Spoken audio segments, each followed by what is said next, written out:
1994, la gare TGV Haute-Picardie est inaugurée en grande pompe.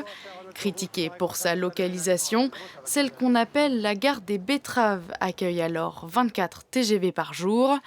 30 ans plus tard, le nombre de trains qui s'y arrêtent est passé à 14, une dégradation de l'offre constatée par les voyageurs. Quand on part à Marseille, par exemple, depuis cette gare, on peut y aller, mais on ne peut pas revenir.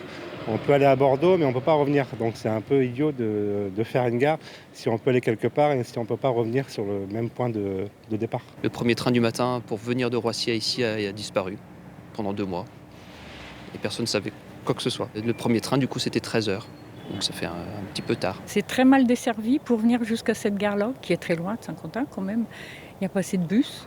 En 2023, 330 000 personnes l'ont emprunté et les usagers y tiennent. Personnellement, ça me permet d'y aller à Bruxelles 4 à 5 fois par mois. Pour moi, c'est une gare très importante pour l'économie de la région. Localement, ça se développe pas mal avec l'arrivée d'usines, etc.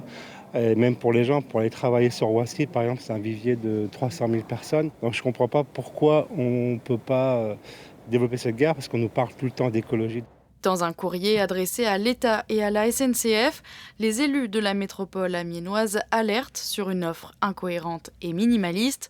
Ils s'interrogent sur la promesse faite à l'époque de désengorger le territoire. On pouvait par exemple aller à Lyon pour une journée de travail en faisant l'aller et le retour sur la même journée, chose qui aujourd'hui est impossible.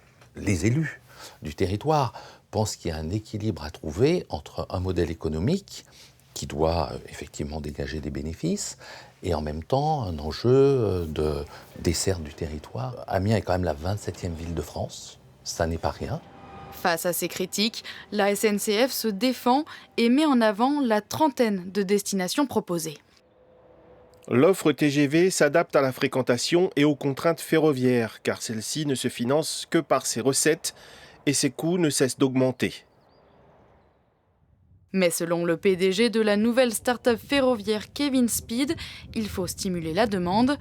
Depuis 2023, le réseau est ouvert à la concurrence.